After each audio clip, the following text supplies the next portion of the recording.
हम लोग श्रीमद् भागवतम के तीसरे स्कंद के 16वें अध्याय के 24वें श्लोक को आज पढ़ रहे हैं और उस पर दूसरा दिन है। इससे पहले वाले श्लोक में चार कुमारों ने भगवान से कहा कि भगवान आप धर्म स्वरूप हैं और आप ब्राह्मणों की रक्षा नहीं करेंगे, जो ब्राह्मण आपके द्वारा ही रक्षणीय हैं उनकी रक्षा नहीं करेंगे तो आपके ही आचरण का पालन सब लोग करेंगे और इस प्रकार से वेद का मार्ग नष्ट हो जाएगा। तो भगवान कहेंगे अगर वेद का मार्ग नष्ट होता है तो क्या दिक्कत है? तो यहाँ पे श्लोक में वो कह रहे हैं कि नहीं, आप नहीं चाहते हैं कि वेद का मार्ग नष्ट हो, और क्योंकि आप चाहते हैं कि इसके द्वारा लोगों का कल्याण हो, क्योंकि आप सत्य की निधि हैं इत्यादि इत्यादि। और यदि आप किसी व्यक्ति के, अपने से निम्न व्यक्ति के सामने अवनत होते हैं, कि झुकते हैं, तो इससे आपके तेज में, प्रभाव में कोई क्षति नहीं होती है। यह तो आपकी लीला मात्र। ये सब बातें कल चर्चा हुई थी, तो बार फिर से बोल लेते हैं, फिर आगे टीकाओं को पढ़ेंगे। तत्तेन भीष्टमिव सत्वनिधेर्विधित्सो क्षेमं जनाय निज शक्तिभिरुद्धृतारेः। तत्तेन भीष्टमिव सत्वनिधेर्विधित्सो क्षेमं जनाय निज शक्तिभिरुद्धृतारेः। नैतावतात्रधिपतेर्भत विश्वभर्तुर्तेजः क्षतं त्ववनतस्य सते विनोदः। नैतावतात्रधिपतेर्बत विश्वभर्तुस्तेजः क्षतं त्ववनतस्य सते विनोदः। तत्तेन भीष्टमिव सत्वनिधेर्विधित्सो क्षेमं जनाय निज शक्तिभिरुद्धृतारेः। तत्तेन भीष्टमिव सत्वनिधेर्विधित्सुः क्षेमं जनाय निज शक्तिभिरुद्धृतारेः। नैतावतात्रधिपतेर्बत विश्वभर्तुस्तेजः क्षतं त्ववनतस्य सते विनोदः। नैतावतात्रधिपतेर्बत विश्वभर्तुस्तेजः क्षतं त्ववनतस्य सते विनोदः। तत्तेन भीष्टमिव सत्वनिधेर्विधित्सोः क्षेमं जनाय निज शक्तिभिरुद्धृतारेः। तत्तेन भीष्टमिव सत्वनिधेर्विधित्सो क्षेमं जनाय निज शक्तिभिरुद्धृतारेः। नैतावतात्रधिपतेर्बत विश्वभर्तुस्तेजः क्षतं त्ववनतस्य सते विनोदः। नैतावतात्रधिपतेर्बत विश्वभर्तुस्तेजः क्षतं त्ववनतस्य सते विनोदः। अनुवाद पढ़िए। प्रिय प्रभु, आप नहीं चाहते कि शुभ मार्ग को विनष्ट किया जाए, क्योंकि आप समस्त शिष्टाचार के आगार हैं। आप सामान्य लोगों के लाभ हेतु अपनी बलवती शक्ति से दुष्ट तत्व को विनष्ट करते हैं। आप तीनों सृष्टियों के स्वामी तथा पूरे ब्रह्मांड के पालक हैं। अतएव आपके विनीत व्यवहार से आपकी शक्ति घटती नहीं, प्रत्युत इस विनम्रता द्वारा आप अपनी दिव्य लीलाओं का प्रदर्शन करते हैं। तत् उस वेद के मार्ग को, ते आपके द्वारा अनभिष्टमिव मानो नष्ट नहीं करने की इच्छा होती है। तो इसकी व्याख्या करी गई थी कि भगवान काल स्वरूप में वेद के मार्ग को नष्ट करते ही हैं, सृष्टि भी कर देते हैं, फिर स्थापित करते हैं, फिर नष्ट होता रहता है। तो इसलिए पूरी तरह नष्ट नहीं करने की इच्छा है ऐसा नहीं है। अल्प मात्रा में, अल्प मात्रा, नष्ट नहीं करने के अभाव, नष्ट करने का अभाव, नष्ट करने की इच्छा का अभाव अल्प मात्रा में है। पूरी तरह नष्ट नहीं करना चाहते हैं ऐसा नहीं है, ऐसे कहना चाहिए। ये ऐसा, क्योंकि काल रूप में नष्ट कर रहे हैं ना, लेकिन ऐसा भी नहीं कि पूरा ध्वस्त कर देना चाहते हैं, क्योंकि फिर लोगों का कल्याण कैसे होगा। तो एक तरफ रक्षा के पक्ष में रक्षा करना चाहते हैं, लेकिन अब नष्ट भी कर रहे हैं काल स्वरूप में, यह अर्थ था।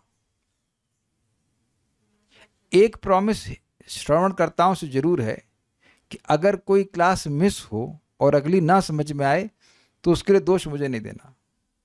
अगर मान लीजिए कल वाला कोई व्यक्ति क्लास में नहीं आया, अब बोले ये क्या व्याख्या कर रहे हैं आप, तो कल तो हम लोग घंटे भर यही करते रहे ना, काफ़ी देर में समझाया। तो इसमें कोई आप लोग दोष हमको हमारा नहीं दिखना, क्योंकि आप देखो क्लास में भी टीचर, आप मान लीजिए बंक मार दें, अगले दिन क्लास ना समझ में आए, तो आप टीचर को तो आरोप नहीं लगा सकते कि हम नहीं आए। रिकॉर्डिंग उपलब्ध है, उसको सुन लीजिएगा। अब इस तरह तो मैं और व्याख्या नहीं करूँगा। उम्मीद है कि बात समझ में आ गई। अच्छा भाई, ये पालन क्यों करना चाहते हैं? क्योंकि सत्व की निधि है, शुद्ध सत्व के आकार हैं, और मतलब आश्रय है भगवान, और सत्व को स्वीकार किए, दोनों अर्थ हैं, और सत्व के द्वारा पालन होता है। तो इसलिए भगवान क्षेमम जनाय विदुष, जनों का, मनुष्यों का, लोगों का कल्याण की इच्छा से ऐसा करते हैं, धर्म का पालन करते हैं।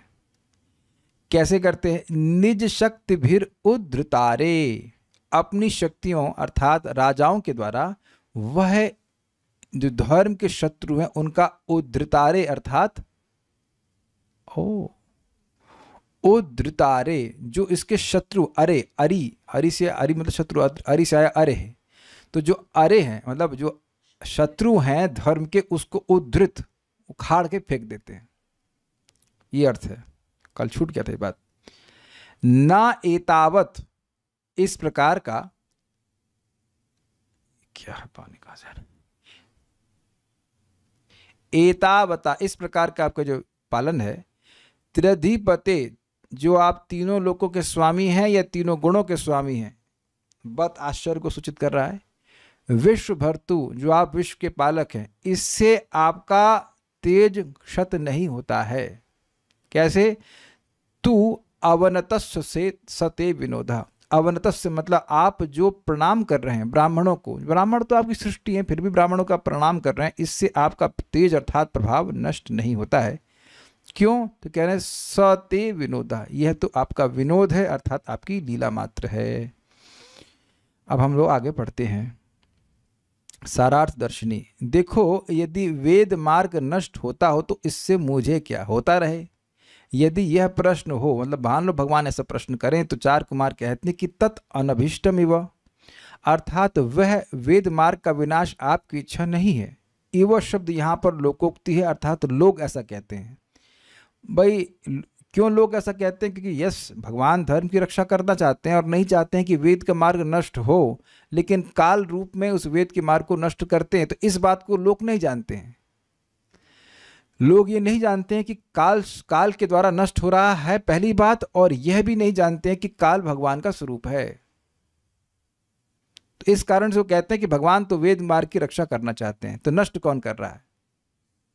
नष्ट भी काल के द्वारा कर रहे हैं। काल की ही शक्ति से असुरों को बल मिलता है। इस समय कलयुग में देखिए ना, असुर लोग बल प्राप्त किए हुए हैं। अच्छा, क्यों नहीं नष्ट करने देना चाहते हैं? क्यों चाहते हैं कि धर्म नष्ट ना हो? तो कह रहे हैं जनाय क्षेमम विदित्सो, विदित्सो मतलब करने की इच्छा से, अर्थात आप जन सामान्य के कल्याण की इच्छा से युक्त हैं। कल्याण तो धर्म करने से ही होगा ना, वेद का पालन करने से ही होगा, इसलिए चाहते कि वेद का मार्ग बना रहे। तथा निज शक्ति भी, अर्थात अपनी शक्ति स्वरूप राजाओं आदि अवतारों के माध्यम से उद्धृतारे, अर्थात आप धर्म के विरोधी असुरों के विनाश करता है। देखिए इंटरेस्टिंग बात है, भगवान ऐसे नहीं हैं कि खाली इच्छा करते बैठे और वो हेल्पलेस हों, असहाय हों कुछ करने में। जैसे अब देखिए गोवध हो रहा है, भारत में भी हो रहा है, तो हम लोग इच्छा तो करते हैं कि रुक जाए, लेकिन सामर्थ्य कुछ नहीं कि हम कुछ कर पाए। हम बहुत विशेष कुछ कर पाए ऐसा तो हम नहीं कर सकते। भाई कुछ गाय को हम घास डाल सकते हैं, कुछ कर सकते हैं, पूरा व्यवस्था तो चेंज नहीं कर सकते, लेकिन भगवान राजाओं के माध्यम से, जब वो चाहते हैं, राजाओं के माध्यम से धर्म स्थापित करवा लेते हैं। जैसे मैंने एग्जाम्पल आपको कल दिया था परीक्षित महाराज का। परीक्षित महाराज को बचा लिए तो बचा ही लिए, उनके माँ के गर्भ में भी जाके बचा लिए, क्योंकि उससे आगे धर्म की रक्षा होनी थी। युधिष्ठिर महाराज को धर्मराज हैं, उनको पूरे विश्व के राजा बनाना था, तो बनवा ही लिए ताकि पूरे विश्व में धर्म की संस्थापना हो जाए। विवस्वान सूर्यदेव को भगवत गीता पढ़ा दिए, ट्यूशन पढ़ा दिए, ताकि आगे जितने भी सूर्यवंशी राजा हैं उन सबको गीता के अनुसार राजकाज करने की शिक्षा प्राप्त हो। ये बड़ी सुंदर शैली है भगवान की। ही इम्पावर्स, सारा कार्य खुद ही करते रहें ऐसा नहीं है। यद्यपि एक दृष्टि से वही करते हैं, लेकिन वह शक्ति प्रदान करते हैं, इन लोगों को निमित्त बनाते हैं। Very nice. तो परंपरा सेट करके रखें कि जो राजा आएगा वो राजर्षि होगा। कलयुग को छोड़ दीजिए, उससे पहले की बात कर रहा हूँ।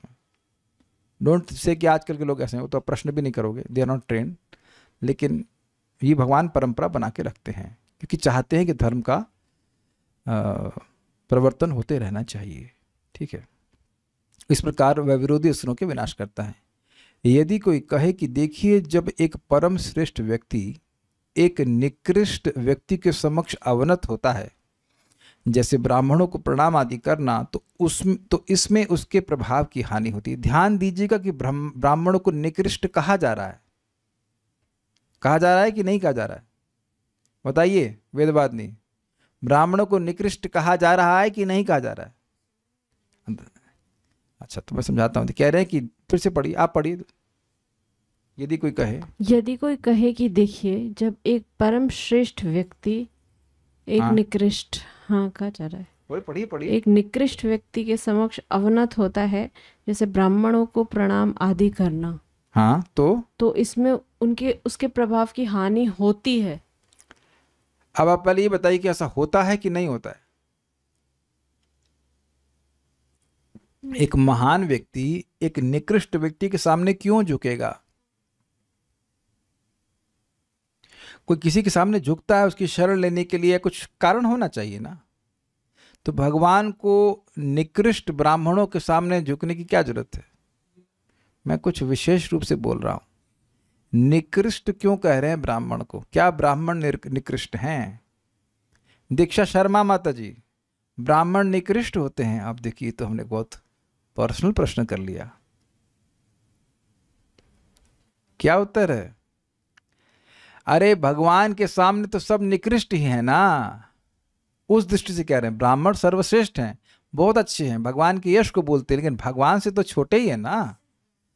ब्राह्मण की तुलना अगर आप भगवान से करेंगे तो भगवान से तो छोटे ही है ना। समझ गए बात? भगवान के रेफरेंस स्वयं से निकृष्ट हैं, ऐसे निकृष्ट नहीं है। नहीं, अगर ऐसे निकृष्ट होते, खराब होते, तो भगवान तारीफ क्यों कर रहे होते? जो ब्राह्मणों के बारे में बोले हैं कि ब्राह्मणों के मुख से खाते हैं उनको अधिक संतुष्टि मिलती है, वो झूठ नहीं बोल रहे हैं, वो सच बोल रहे हैं। तो ब्राह्मणों को निकृष्ट नहीं कहा जा रहा है। भगवान की तुलना में सब नीचे है। भगवान की तुलना उनसे तो कोई श्रेष्ठ है ही नहीं। तो किसी श्रेष्ठ व्यक्ति का अपने से नीचे व्यक्ति के सामने प्रणाम करना ये उचित नहीं माना जाता है। तो कह रहे हैं कि अगर आप ऐसा करेंगे तो आपका प्रभाव कम नहीं हो जाएगा। क्योंकि अब कहेंगे अच्छा, एक और बात प्रश्न से बन रहा है कि भगवान का प्रभाव कम होगा तो उससे फर्क क्या पड़ेगा? फर्क पड़ेगा, क्योंकि भगवान अपनी शक्तियों के द्वारा धर्म की संस्थापना करा लेते हैं। उनको खुद हर बार नहीं आना पड़ता है। ये बात ध्यान रखिएगा कि भगवान श्री कृष्ण जब अवतरित हो रहे हैं तो धर्म की संस्थापना करने के लिए नहीं हो रहे हैं। कहेंगे क्या बातें कर रहे हैं आप? धर्म की संस्थापना तो उनके अन्य अवतार भी कर सकते हैं। वो एक अलग बात है कि जो वो आते हैं तो धर्म को भी सेट कर देते हैं। मुख्य प्रयोजन तो जो भक्त हैं उनसे विरह का अनुभव कर रहे, तो उनको सुखी करने के लिए भगवान अवतरित होते हैं। ये बहुत गोह्य बात है। एक्सटर्नल रीजन है कि धर्म की संस्थापना करते हैं, लेकिन धर्म की संस्थापना करना भगवान श्री कृष्ण का आने का मुख्य प्रयोजन नहीं। चैतन्य चरितामृत में जब आप पढ़ेंगे चैतन्य महाप्रभु के आने का अंतरंग कारण, तो वहां समझ में आता है। भगवान श्री कृष्ण आते हैं राग मार्ग की भक्ति का प्रवर्तन करने के लिए। धर्म की संस्थापना तो कोई भी कर देगा, अर्जुन ही कर देते, कोई भी कर देते, कोई कठिनाई नहीं थी। any of his energies can do। तो इससे दिखा रहा है कि भगवान अपनी शक्तियों के द्वारा धर्म की संस्थापना कर देते तो भगवान कितने शक्तिशाली होंगे, तो सब महान हो गए ना। तो वह किसी के सामने झुकेंगे तो उनका प्रभाव कम होगा। तो फिर अब उनका प्रभाव जो जगत में धर्म की संस्थापना के रूप में हो रहा है वो भी तो कम होगा ना। जैसे सूर्य है, सूर्य का प्रभाव कभी कभी ग्रहण के समय कम हो जाता है, तो क्या उसकी वजह से केवल सूर्य पे प्रभाव पड़ता है कि पूरे जगत पे प्रभाव पड़ता है? जगत पे प्रभाव पड़ता है। तो सूर्य एक तरह से कुछ क्षणों के लिए राहु या केतु जो भी होता है उसके सामने झुक गया, तो क्या उसका प्रभाव पूरे विश्व पे पड़ा कि नहीं पड़ा? आप विचार कीजिए कि जैसे ये भारत के राजा थे, तो भारत के राजा मुगलों से हार गए, तो भारत पे प्रभाव पड़ा कि नहीं पड़ा? कल्याण प्रभु, आप हिस्ट्री पढ़े हैं ना? पढ़ाना हम लोग को दिक्कत हुई कि नहीं? हम लोग का मतलब हिंदुओं को दिक्कत हुई कि नहीं? बहुतों को मुसलमान जबरदस्ती बनाया गया, अच्छा, उसके बाद फिर ये भारत के राजा या जो भी थे वह ब्रिटिशर्स से हार गए, तभी नुकसान हुआ कि नहीं हुआ? और 1905 के अराउंड ये जो शिक्षा पद्धति की हार हुई, उससे हम लोग का नुकसान हुआ कि नहीं हुआ? तो आप देख रहे हैं, जो श्रेष्ठ लोग हैं वह जब किसी निम्न कोटि के व्यक्ति से हार जाते हैं तो उनके जो अंडर में लोग हैं उनको हार नहीं महसूस होती है। कोई राजा है बड़ा धर्मपरायण है, अब वो हार गया तो उसके अंडर में जो भी लोग हैं उसको सामने वाले से, जो भी नया राजा होगा जो भी है, अब उसका मान लो कैरेक्टर खराब है, बहुत बार ऐसा हुआ है, वो धर्मपरायण नहीं है लेकिन इस धर्मपरायण राजा को हरा दिया तो अब वह तो धर्म पालन नहीं करने देगा ना। कुछ आप समझ रहे हैं ना बात? तो अब एक प्रश्न उठाया जा रहा है कि अगर ब्राह्मणों के सामने अवनत हो रहे हैं तो इनका प्रभाव कम होगा इससे। काहे भाई, जब आप क्यों प्रणाम करोगे? कोई व्यक्ति को सुपीरियर मानोगे तभी ना, यही देखा जाता है ना। कोई निम्न व्यक्ति सुपीरियर को प्रणाम करता है तो बड़ी अच्छी बात मानी जाती है, लेकिन आप कोई बड़ा व्यक्ति थोड़ा छोटे से को प्रणाम करता है, ये तो नहीं बोल रहे हैं। ये तो रूप गोस्वामी जी भी नहीं कह रहे हैं, इज इट नॉट? कह रहे हैं कि जो मुख से हरि नाम कर रहा है उसको मन से आदर करो, उसकी दीक्षा हो गई है जो और उत्तरोत्तर भक्त उसको प्रणाम करना चाहिए। ऑल्दो आप उस एंगल से मत दीजिएगा महाभागवत तो सबको प्रणाम करता है, that's a different thing, different. वहाँ भगवान बोल रहे गधे को भी प्रणाम करता है, वो दैट्स अ डिफरेंट थिंग। लेकिन भगवान तो तत्वतः भगवान है ना, उनका किसी को प्रणाम करना उचित नहीं बनता है तत्वतः एटलीस्ट। तब इसके उत्तर में कहा गया है कि ना एतावत अपि, अर्थात ऐसा नहीं है। इसका भाव इतना ही है कि धर्म की रक्षा के लिए अवनतस्ते, आपका झुकना अर्थात आपका नम्र होना आपके प्रभाव को क्षीण नहीं करता। मतलब अवनत होना आपके प्रभाव को कम नहीं करता, क्योंकि वह झुकना आदि सब कुछ आपकी लीला मात्र है, अर्थात वह आपकी कौतुक विशिष्ट आनंदपूर्ण लीला है, अर्थात हास परिहास मात्र है। तो किसी के हंसी ठिठोली करने से उसका प्रभाव कम नहीं हो जाता। जैसे मैंने एग्जाम्पल दिया था आप लोगों की, कोई व्यक्ति सार्वभौम को एग्जाम्पल दे रहा था कि वह अपने ही इच्छा से किसी ड्रामा में वो दाढ़ी लगा करके ऐसे करके अगर वो विनोद कर रहे हैं तो क्या उससे उनको व्यक्ति के भागवतम के प्रवचन को नहीं सुनेगा? इस समय उनका मूड है ऐसा कर रहे हैं। तो ये बात है, कुछ समझ पा रहे होंगे बात।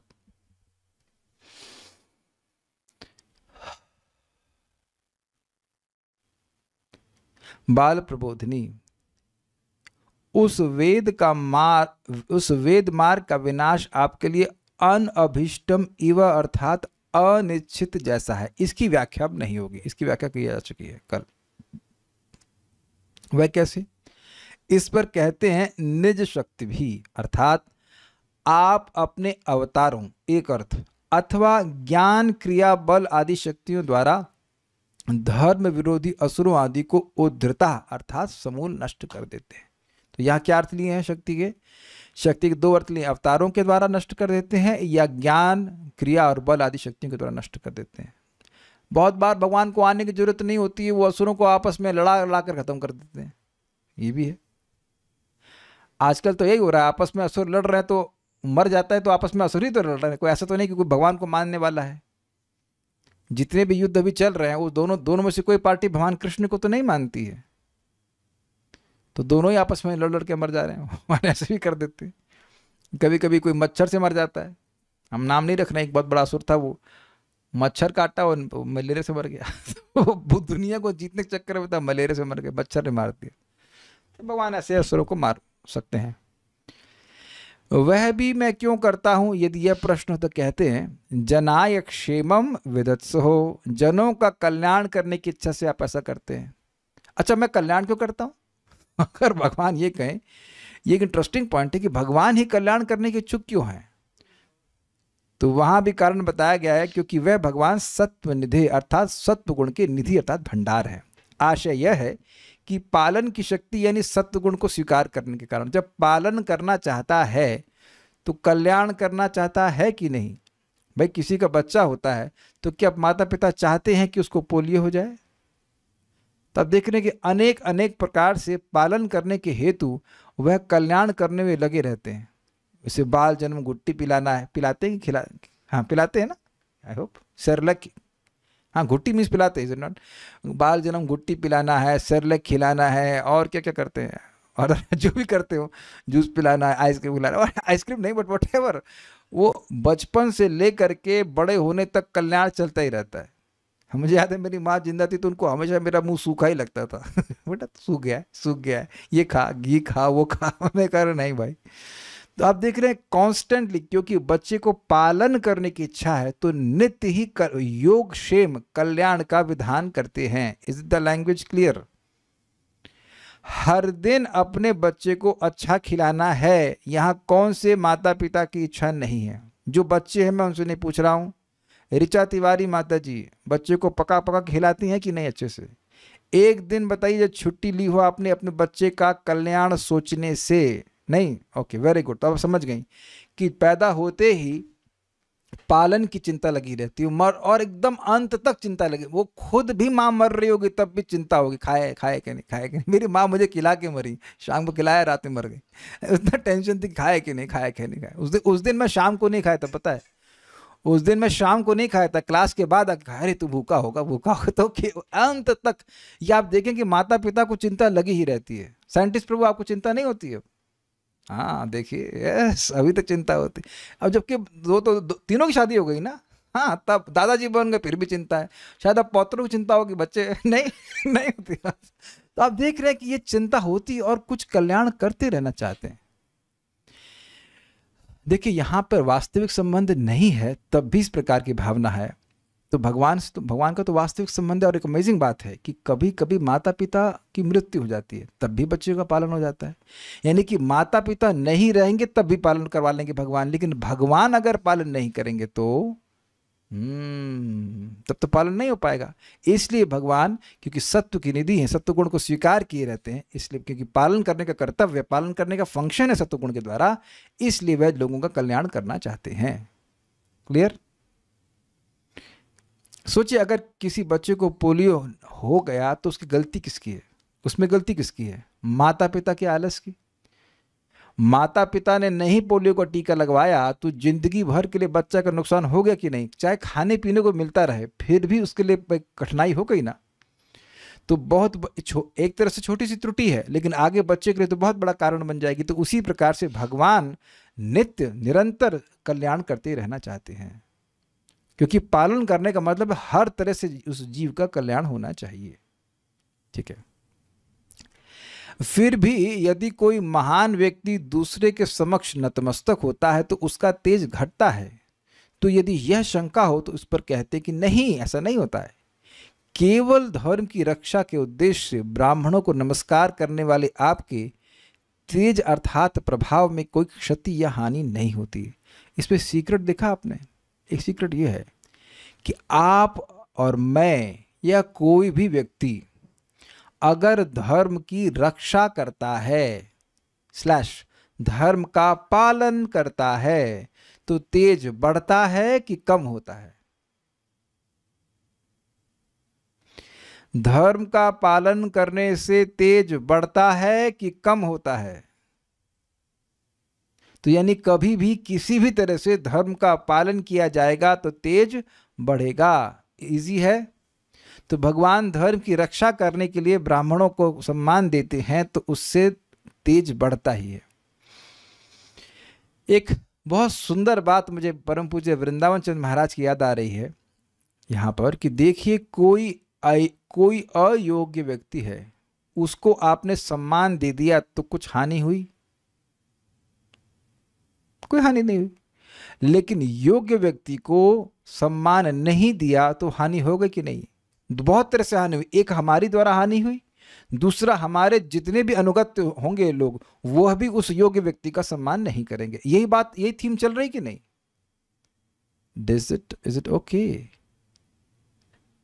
क्या ये कैच किया कि ब्लंडर होगा? अच्छा चलिए, मान लीजिए आप कहीं जा रहे हैं, आपने गुरु महाराज के संग पीछे पीछे चल रहे हैं और गुरु महाराज कहीं पेड़ को प्रणाम किए, तो आप क्या करेंगे? बोलिए माइक पे। वो प्रणाम करेंगे तो उनको देख के हम भी करेंगे। हाँ, आप यह भी पूछने की हिम्मत नहीं करोगे कि गुरु महाराज आप प्रणाम क्यों किए। हो सकता पूछ लें, लेकिन आप स्वाभाविक भाई जानकार हैं, गुरु जी हैं तो प्रणाम कर रहे हैं, हम भी प्रणाम करेंगे। और नहीं करेंगे तो आप भी वहां से निकल जाएंगे। Is it simple to understand? It's very simple ना। आपका अरे प्रभु आप, राधिका प्रभु आप गाइड के रूप में जाते हैं ना वृंदावन दर्शन में, तो अब जिन लोगों को आप लेके जा रहे हैं जो एकदम नए हैं, होता होगा कि आप प्रणाम करते होंगे पहले, फिर बोलते प्रणाम करो सबको, है कि नहीं? उनको कुछ नहीं पता है। जैसे फॉर एग्जाम्पल यहाँ पे एक कालीदह, कालीदाह नहीं, सॉरी कालियादह, कालियादह कालीदाह नहीं, कालिदास आ गया, कालियादह है। तो वहाँ पे वो क्या है, कौन सा पेड़ है, कदम का ना, कालिया कदम करके है। तो अब आप ऐसे निकल जाएंगे, पता भी नहीं चलेगा। लेकिन आप किसी भक्त के संग जाते हैं, गाइड के संग जाएंगे, तो वहाँ आप उस पेड़ को प्रणाम करते हैं, परिक्रमा करते हैं, बहुत सारी बात होती है। तो वह भक्त के पीछे पीछे करते हैं कि नहीं करते? Very simple. तो खैर वहाँ तो जो प्रणाम कर रहा है उसको भी लाभ है, लेकिन धर्म की रक्षा कर रहा है तो उससे तेज कम थोड़ा ना, और उससे बढ़ रहा है। तो देखिए, ये ऐसे हम लोग बोलेंगे ना, देखो भगवान भी, ये भगवान होकर भी भगवान श्री कृष्ण या भगवान श्री राम ब्राह्मणों का कितना सम्मान करते हैं, है कि नहीं? अपने भक्तों से कितना प्रेम करते हैं। तो ये सारी बातें सुन करके भगवान का गौरव बढ़ रहा है ना। भगवान का गौरव तो हमेशा बढ़ता है, कुछ भी करें, लेकिन बात यहाँ पे बोली जा रही है कि इससे भगवान का प्रभाव नष्ट नहीं होता। मैं समझाने का प्रयास कर रहा हूं कि धर्म की रक्षा के लिए भगवान ऐसा करते हैं, तो इससे उनका कोई प्रभाव कम नहीं होता है। हाँ, एक मुझे पता था कि ऑब्जेक्शन आएगा, भगवान का तेज धर्म पालन से बढ़ेगा, क्या ये कहना ठीक है? भगवान से ही तेज आता है। बिल्कुल सही कह रहे हैं। मैं ये बात समझाने के लिए बोल रहा था। ये बात सत्य है कि भगवान का तेज किसी भी चीज से कम नहीं होगा, ये बात सत्य है। जैसे सूर्य है, अब सूर्य अगर उस स्थान पर जाता है जहां मल और मूत्र है, तो वह सूर्य अपवित्र नहीं हो सकता है। भगवान अगर तथाकथित बाह्य दृष्टि से पाप करते हुए दिखें, तब भी उनका तेज कम नहीं होता। ये सत्य बात है, इसमें कोई कठिनाई नहीं है। लेकिन मैं ये समझा रहा हूं कि ये जो पॉइंट है कि धर्म की रक्षा करने से क्या कभी तेज कम होता है?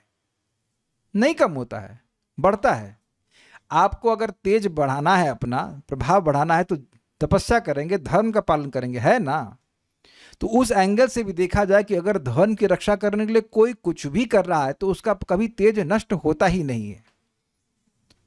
हाँ, तो लोक शिक्षा के लिए, जब आप कहो कि भाई भगवान लोक शिक्षा के लिए कर रहे हैं, तो लोगों को क्या, किस चीज की शिक्षा देनी है? माइक भी बताइए, लोगों को किस चीज की शिक्षा देनी है? कि धर्म और तपस्या करेंगे। वेरी गुड, तेज धर्म बढ़ेगा। की शिक्षा देने के लिए करना है, क्योंकि भगवान धर्म नहीं चाहते कि नष्ट हो। तो धर्म की शिक्षा देने के लिए उद्देश्य से ही ऐसा कर रहे हैं, इसलिए भगवान का तेज नष्ट नहीं होता। देखिए, इसको दूसरे एंगल समझिए, ये सब पूरी क्लियर नहीं हो रही होगी बात कि कोई नीचे झुक जाएगा तो उसका तेज कैसे नष्ट होगा। जैसे आपको पता है ना, महाराणा सांगा को किसने पकड़ा था? मोहम्मद गौरी ने, if I am not wrong, पकड़ लिया था। वो झुके नहीं थे, याद है आपको? आंखें निकाल दी थी, जान से मार दिया था, लेकिन वो झुके नहीं थे। मतलब इट ब्रिंग्स मी गूज़बम्स। क्या भारतीय राजाओं का शौर्य था, पराक्रम, युद्धे च पलायन, झुके नहीं थे। आपको पता है कि पृथ्वीराज चौहान भी, यस, उनको भी पकड़ लिया था ना, शायद पकड़ लिया था। एग्जैक्टली, संभाजी महाराज को कितना प्रताड़ित कर करके औरंगजेब ने उनको मरवाया था, लेकिन झुके नहीं थे। तो अब आप देखिए कि अगर वह झुक जाते तो क्या उनकी गाथा, आज गाई जाती? मर गए लेकिन झुकेंगे नहीं। जैसे आप ये देखिए, सिखों में भी बहुत से गुरु तेग बहादुर, नॉट रॉन्ग, तेग बहादुर है, सही बोल रहा हूँ ना? गुरु तेग बहादुर के 2 लड़कों को जिंदा चिनवा दिया था औरंगजेब ने, if I am not wrong, शायद यही था ना, औरंगजेब भी तो परेशान किया था। तो फिर भी वो बच्चे तक झुके नहीं। वहां झुक जाते, कहते हम मुसलमान बन गए इत्यादि इत्यादि, तो बस बच जाते आराम से। लेकिन क्या उनको उनके तेज को आज गाया जाता? कौन गाता? कोई नहीं। कितने बच्चे मर जाते हैं, किसी को नहीं गाते। एग्जैक्टली, लक्ष्मीबाई, यस, माता जी लक्ष्मीबाई और भगत सिंह नहीं झुके। तो अब आप समझिए कि किसी के सामने झुकने से किसी तेजस्वी का तेज कम होता है। लेकिन यहां ब्राह्मणों के सामने भगवान जो झुक रहे हैं, वह उससे उनका तेज, उनका तेज तो कभी कम नहीं होता, लेकिन वह उससे लोक शिक्षा को दे रहे हैं। ध्यान देना चाहिए कि शिवाजी भी के गुरु का नाम क्या था? तुकाराम था? नो, शिवाजी के गुरु का नाम क्या था? शिवाजी के गुरुजी का नाम क्या था? किसी को याद है? एक तो ये तो थे ही, क्या नाम है इनका? तुकाराम जी से तो गाइडेंस लिए ही थे, और भी कोई थे, समर्थ दास, यस, समर्थ रामदास। तो अपने गुरुजी के वह शरणागत थे, उनको प्रणाम करते थे। तो क्या शिवाजी के लिए खराब बात है? तो एक क्षत्रिय के लिए, एक ब्राह्मण के सामने झुकना, ये बहुत अच्छी बात मानी जा रही है।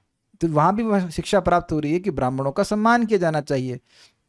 तो भगवान यहाँ पे जब आते हैं तो क्षत्रिय का भाव लेके आते हैं, मतलब राम के रूप में, वहाँ श्री राम के रूप में, कृपान कृष्ण के रूप में, तो वह ब्राह्मणों का सम्मान कर रहे हैं, इससे उनका कोई तेज नष्ट नहीं होता है। उम्मीद है कि बात समझ में आ गई होगी। क्योंकि वह नमन आदि आपका विनोद अर्थात लीला मात्र है। लेकिन ध्यान दीजिएगा कि वो ब्राह्मणों से मजाक नहीं कर रहे हैं।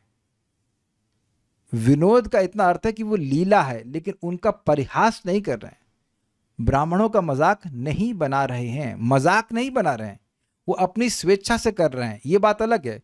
वो अपनी स्वेच्छा से कर रहे हैं, उनकी लीला है और लोगों को शिक्षा देने के लिए कर रहे हैं, ठीक है, लेकिन ब्राह्मणों का मजाक नहीं बना रहे हैं। He sincerely loves the Brahmans, he loves means he actually loves.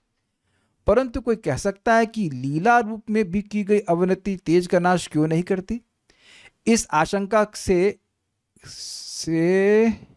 आशंका से प्रभाव के सिद्ध और उसकी लोक शिक्षा के उद्देश्य को स्पष्ट करते हुए भगवान को विशेषण दिया गया है विश्वभर्ता। ये समझे, उनका प्रभाव सिद्ध है। सिद्ध का मतलब परफेक्टेड है। जैसे अभी एक ऑब्जेक्शन सही उठाया गया था कि क्या भगवान का तेज किसी कार्य से बढ़ता है, तो नहीं, भगवान के तेज में सिद्धता अर्थात तो पूर्णता है। जैसे सिद्ध समझते हैं, आलू सिद्ध करना, मतलब आलू पक गया तो उसको और पकने की जरूरत नहीं है। एकादशी में खाते हैं ना आप लोग आलू, तो कभी भी खाते होंगे, आलू पका लेते हैं तो और नहीं पकाते हैं, ये होता है सिद्ध होने का अर्थ। तो भगवान का तेज अनादिकाल से सिद्ध है, अनादि सिद्ध, अनादिकाल से परिपक्व है, उसको परिपक्व करने की जरूरत नहीं, खूब बढ़ा हुआ है, असीमित मात्रा में बढ़ा हुआ। जो असीमित है उसको और कोई चीज क्या बढ़ाएगी? अच्छा ये बताइए, कभी इच्छा आपकी हुई है कि सूर्य का प्रकाश थोड़ा बढ़ना चाहिए? जाड़े में तो इच्छा होती होगी ना कि सूर्य का प्रकाश बढ़ जाए। तुंग विद्या माता जी, क्या लगता है आपको, जाड़े में इच्छा होती है आपकी कि सूर्य का प्रकाश बढ़ जाए? श्री वल्लभ माता जी, है ना, सूर्य का प्रकाश बढ़ जाना चाहिए ना, कम हो जाता है ना जाड़े में। ज्योग्राफी में कितने नंबर आए थे? तो आप जान रहे हैं कि सूर्य का प्रकाश जाड़ा हो चाहे गर्मी हो उतना ही रहता है। हम लोग की पृथ्वी थोड़ा सा घूम जाती है, थोड़ा करवट ले लेती है, तो उधर थोड़ा सा प्रकाश कम पहुंचता है। तो जाड़ा क्या सूर्य के प्रकाश को कम या ज्यादा करने का कारण बनता है? कुछ नहीं, वो सूर्य के प्रकाश की वजह से यहाँ पे वेदर्स आ रहे हैं, मौसम का परिवर्तन हो रहा है कि नहीं। हल्का सा वो पृथ्वी, आप जानते हैं, कुछ ऐसे टेढ़ी चल रही होती है तो वो अलग एंगल पे चली जाती है, थोड़ी दूरी बढ़ जाती है तो व्यक्ति ठंडा, यहाँ पे ठंड का अनुभव करता है। तो भगवान का तेज तो सिद्ध है, जिस प्रकार से सूर्य का तेज कभी कम नहीं होता। सुबह तो कम होता है ना वेदवाद नहीं, सुबह कम नहीं होता, श्योर। सुबह टेम्परेचर कम होता है कि दोपहर में होता है सूर्य का? माइक भी बताइए। अरे क्या बात कर। अच्छा सूर्य, आप आपको वो नहीं पढ़ी है, फोरकास्टिंग नहीं देखी है कि इतने बजे ये टेम्परेचर, इतने बजे ये टेम्परेचर? तो सूर्य का तेज वैसा ही रहता है, समझ में आ गया? ऐसे भगवान के तेज में कोई कमी नहीं आती है, ना कमी आती ना वो वृद्धि होती है। असीमित मतलब असीमित। तो इसलिए कह रहे हैं विश्व भरता, विश्व का पालन करता, मतलब जो संपूर्ण विश्व का पालन करता है। अब ये बताइए कि 2, 3, 4, 5, 6 बच्चे पालने में कितनी दिक्कत आती होगी, और 10, किसी के 10 हैं यहाँ पे, 10 नहीं है, किसी के 6। तो आप देखिए, सोचने से ही डर जाता है। आजकल तो एक भी नहीं करना चाहते हैं। एक ही नाक में दम करता है ना? जिनके एक है वो बताइए करता है कि नहीं करता?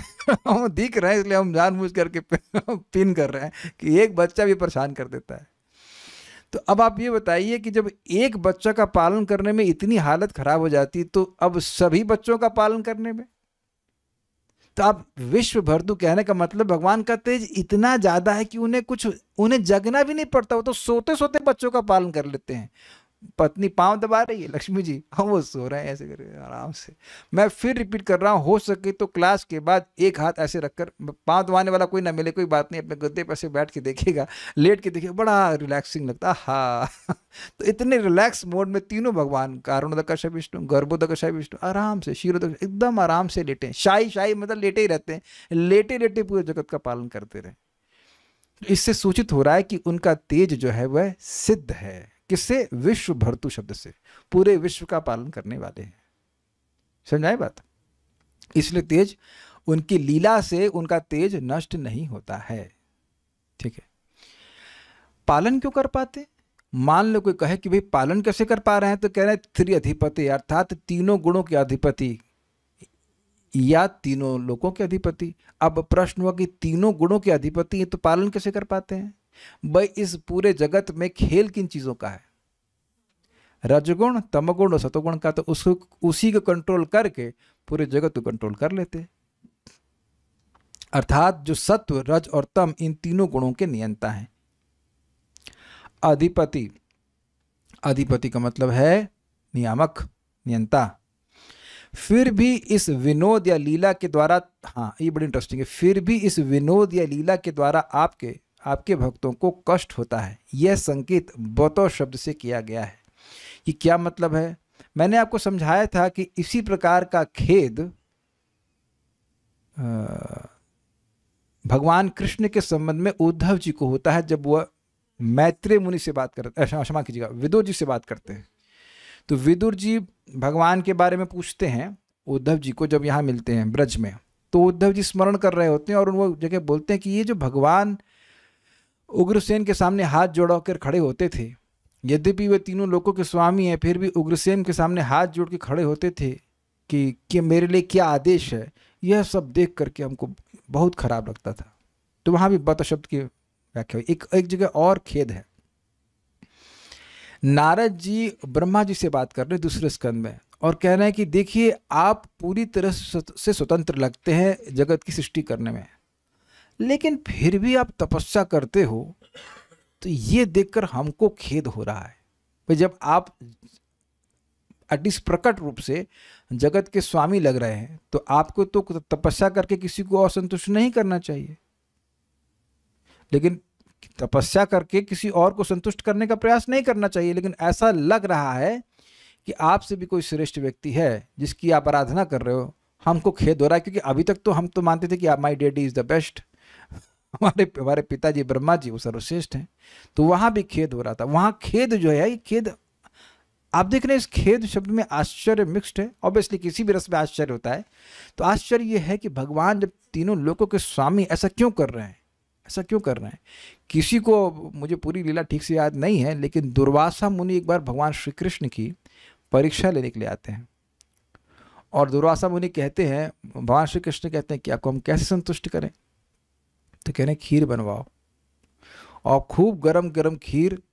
उसके बाद जहाँ तक मुझे स्मरण खुद खा ली वो झूठी खीर, वो बोले अपने शरीर पे मलो। अब भगवान कृष्ण गरम गरम खीर अपने शरीर पे मल रहे हैं। अब आप ये बताइए, ये सुन, हम आगे बोला और भी नहीं बोलना चाहते। हमको जब हम उसको पढ़ रहे थे तो हमको दुर्वासा मुनि पे बहुत क्रोध आ रहा था, बहुत गुस्सा आ रहा था।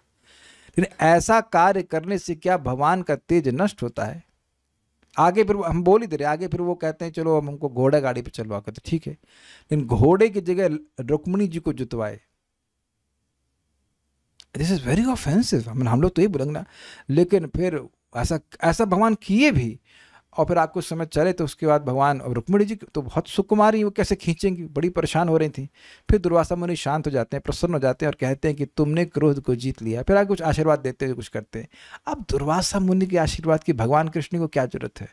तो क्या ये सब दुर्वासा मुनि का आशीर्वाद प्राप्त करने के लिए भगवान कृष्ण किए? और सुनने में खराब नहीं लग रहा? बताइए ये सब क्या फजीयत है? भगवान श्री कृष्ण कितने सुकोमल है, उनके शरीर पे वो गरम गरम खीर तुम मलवा रहे हो। या जो भी हो, भृगु ने जाकर के भगवान की छाती पे प्रहार किया, तो सुनने में तो बिल्कुल नहीं अच्छा लगता है ना। तो अब आप देख रहे हैं कि इससे कोई भगवान का तेज, कोई प्रभाव नष्ट नहीं हो गया, बल्कि भगवान का एक नाम है ना भृगुपाद, भगवान विष्णु का एक नाम है कि उनकी छाती पर भृगु का चरण का चिन्ह है। तो इसे दिखा रहा है कि भगवान ब्राह्मणों को कितना प्रेम करते। तो अब इंटरेस्टिंग बात है कि क्या इससे भगवान का प्रभाव कम हुआ? नहीं, बढ़ा। भृगु ने घोषित कर लिया कि इन्हें किसी से कुछ नहीं चाहिए, ना सम्मान चाहिए, ना कुछ भी नहीं चाहिए, यही भगवान एकमात्र हैं। इससे प्रसिद्धि हुई ना भगवान की। तो भगवान का कोई भी कार्य किसी भी तरह से उनके प्रभाव को नष्ट नहीं करता है। तात्पर्य, ग्वाला बाल यानी ग्वाल बाल बनने से या सुदामा ब्राह्मण को अथवा नंद महाराज, वसुदेव महाराज युधिष्ठिर तथा पांडवों की माता कुंती जैसे भक्तों को सम्मान देने से भगवान कृष्ण के पद में कोई कमी नहीं आई। देखिए, युधिष्ठिर महाराज ने किया राजसूय यज्ञ, और भगवान की क्या सेवा थी वेदवाद नहीं पता है आपको उसमें? युधिष्ठिर महाराज के राजसूय यज्ञ में भगवान की क्या सेवा थी, किसी को पता है? यहाँ पे जो वहां पे आते थे लोग, उनके चरणों को धुलवाने की सेवा, धुलने की सेवा, नॉट धुलवाने। धुलवाने में कोई कह देंगे होस पाइप लगाओ नहीं। और ध्यान देना, उस जमाने में होस पाइप नहीं रहता था कि पाइप का सिस्टम लगा दिया भाई धुल धुल के आ जाओ अपने आप, ऐसा नहीं है। स्वयं चरण धो रहे थे। तो अब उससे क्या भगवान की भगवत्ता नष्ट हो गई? उसी राजसूय यज्ञ में जब अग्र पूजा की बात आई कि सबसे पहले पूजा किसकी होगी, यज्ञ पूरा हो गया, उसके बाद उसकी पूर्णाहुति के लिए ये बात हुई कि जो सबसे श्रेष्ठ व्यक्ति उसकी पूजा होनी चाहिए। तो किसको चुना गया? भगवान को चुना गया। जबकि शिव जी भी हैं, ब्रह्मा जी भी हैं, सब लोग हैं। तब तो ये प्रपात समझा रहे हैं कि भगवान इस प्रकार सम्मान दे रहे हैं तो ये नहीं है कि उनकी भगवत्ता में कोई कमी आ जाती है। प्रत्येक व्यक्ति जानता था कि वे पूर्ण पुरुषोत्तम भगवान कृष्ण थे, फिर भी उनका व्यवहार आदर्शमय था। भगवान सच्चिदानंद विग्रह है, उनका स्वरूप पूर्णतया आध्यात्मिक आनंद तथा ज्ञान से पूर्ण एवं नित्य है। चूंकि सारे जीव उनके अंश हैं, अतः मूलतः वे भी भगवान के नित्य रूप के उसी गुण से संबद्ध हैं, रिलेटेड हैं जिनसे स्वयं भगवान। किंतु जब वे अपनी विस्मृति के कारण भौतिक शक्ति माया के संसर्ग में आते हैं तो उनका अस्तित्व संबंधी स्वभाव प्रच्छन्न हो जाता है। मतलब भगवान के समान जीवात्मा भी सच्चिदानंद स्वरूप है, लेकिन इस जगत में आता है, माया के गुणों का संग करता है, तो वह उस रूप को भूल जाता है, कवर्ड हो जाता है। हमें भगवान कृष्ण के आविर्भाव को इसी भाव से देखना चाहिए जिस भाव से कुमार उनसे प्रार्थना करते हैं।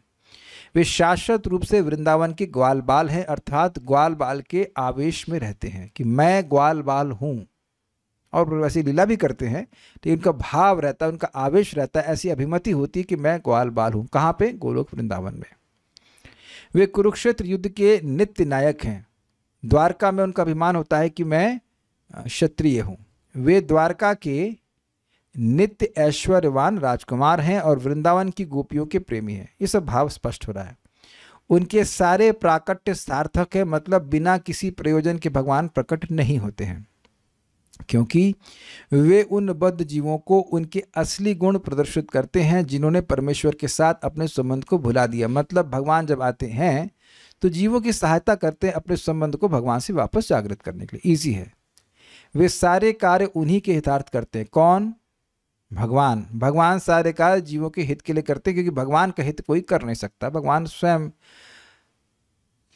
सभी ऑपुलेंस से, सभी ऐश्वर्य से युक्त हैं। जैसे सूर्य अब खुद को प्रकाश देने के लिए नहीं चलते हैं, सूर्य हम लोगों को प्रकाश देने के लिए, हम लोग को विटामिन भरने के लिए जो कुछ भी वह चलते हैं। कृष्ण की इच्छाओं से तथा अर्जुन के माध्यम से कुरुक्षेत्र युद्ध में जो बल का प्रदर्शन हुआ वह भी आवश्यक था, क्योंकि जब लोग अधिक अधार्मिक बन जाते हैं तो बल आवश्यक हो जाता है। इस संदर्भ में अहिंसा धूर्तता है। ये समझे बात?